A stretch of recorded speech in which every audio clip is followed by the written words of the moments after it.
Énième contrôle avant le passage de la manifestation anti-pass sanitaire. C'est plus de 200 manifestants qui avancent dans les rues de Cayenne en direction de la préfecture. Dans le cortège, comme aux abords, les forces de police encadrent la manifestation. Alors notre rôle, ça va être d'assister la police nationale à leurs demandes s'ils ont besoin, et puis de patrouiller sur les abords du secteur afin de vérifier qu'il n'y a pas d'indésirables qui commettent des infractions concernant en fait surtout des dépôts de poubelles et d'y mettre le feu par exemple.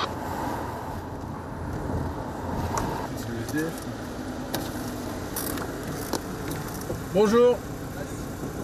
Faites quoi là? Une surveillance qui a commencé dès 15 h dans l'après-midi. Un homme qui semble instable psychologiquement est interpellé. Hormis les feuillages qu'il a en main, une masse et un coutelas ont été saisis sur l'individu. Effectivement, on a pris une masse et une machette. Alors ce monsieur, on voit bien qu'il n'a pas toute sa tête et c'est un SDF. Donc bon, on laisse prendre ses feuilles, il ne fait rien de bien mal. Le souci, c'est que ils ont tendance à se battre entre eux de temps en temps et puis à l'aide d'armes blanches. Donc on préfère prélever le danger avant. Et puis on lui a pris sa machette, parce que moi je surveille en même temps. Et puis la masse. La masse, en fait, ils s'en servent à casser des portes. Autre intervention, une femme blessée au bord de la route. Une voiture lui a écrasé le pied. Les agents vont procéder au contrôle du conducteur qui a immobilisé sa voiture non loin. Après vérification, la voiture n'a pas de frein, elle n'est pas assurée et le conducteur n'a pas de permis. Systématiquement, on vérifie le permis de conduire, l'assurance, la carte grise. Ça, fait partie de la mission, du travail. Ouais. On voit que vous avez tout type d'intervention en fait. Oui, tout à fait. Des accidents, déjà, d'accidents de la route, comme il a dit le collègue, sur des agressions, sur des vols. Si on est là aussi, on assiste la nationale, qui a des fois comme ça de renfort, mais il faut appel à nous et on intervient aussi.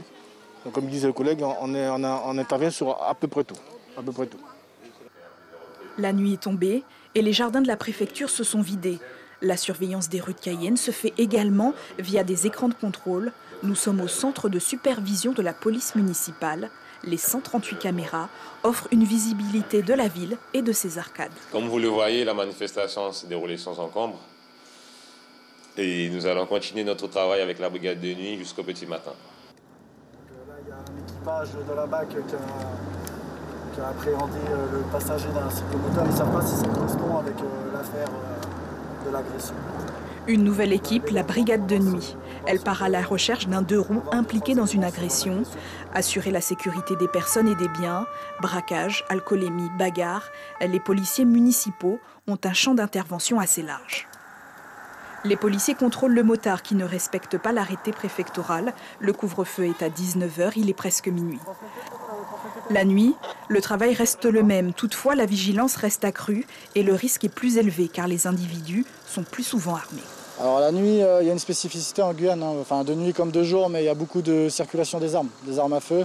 Donc on a quand même une grosse vigilance par rapport à ça. Les individus sont souvent porteurs également de couteaux.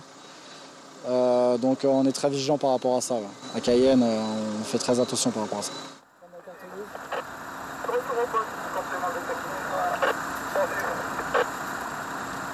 Les contrôles et les interpellations vont se succéder une bonne partie de la nuit. Mais pour les agents, c'est une soirée calme où le couvre-feu aura été plutôt bien respecté dans le chef-lieu.